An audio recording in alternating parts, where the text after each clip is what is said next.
মুন্সিগঞ্জের গজারিয়া উপজেলা পরিষদ নির্বাচনে ভোট কেন্দ্র দখলে নেয়ার চেষ্টা করেন আনারস প্রতীকের চেয়ারম্যান প্রার্থীর সমর্থকরা।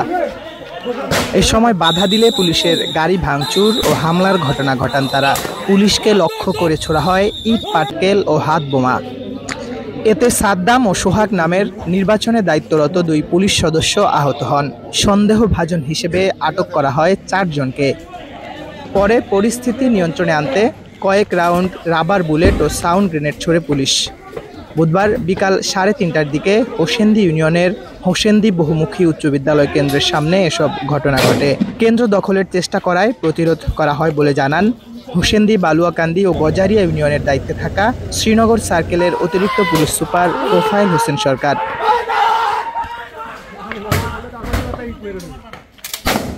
কেন্দ্রে যারা নিয়মিত ডিউটিতে ছিল তারাই ছিল, এবং অন্যান্য মোবাইল পার্টি এবং আমাদের স্ট্রাইকিং পার্টি ছিল আশেপাশে।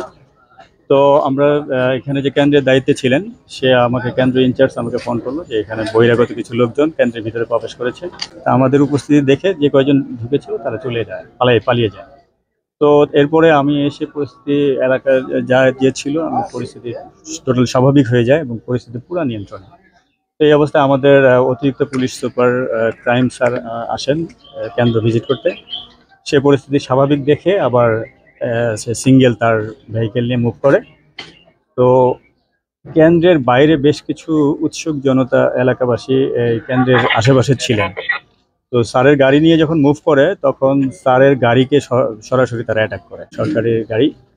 সেই গাড়ি গ্লাস ভাঙে দেখে তাড়াতাড়ি আসি এবং আমরা টোটাল আমার অফিসার ফোর্স যে কজন ছিল এদেরকে নিয়ে, যারা এই ছিল মব ছিল, এই মবটাকে আমরা ট্যাকেল করি। আমরা গুলি এখনো হিসাব করিনি, আমাদের সাউন্ড গ্রেনেড প্লাস হলো যে শর্ট গান এবং গ্যাস গান আমরা ইউজ করেছি। এটির সংখ্যাটা আমরা পরে বলতে পারবো। আর আমাদের ইনজিউর্ড আছে 4-5 জনের মতো পুলিশ সদস্য, আর আমরা অ্যারেস্ট 2-3 জনের মতো আছে, আমাদের আরও অ্যারেস্ট চলমান। এর আগে দুপুর 2টার দিকে কেন্দ্র দখল করে সিল মারার প্রমাণ পাওয়ায় 1.5 ঘন্টা ধরে বন্ধ থাকে ভোট গ্রহণ।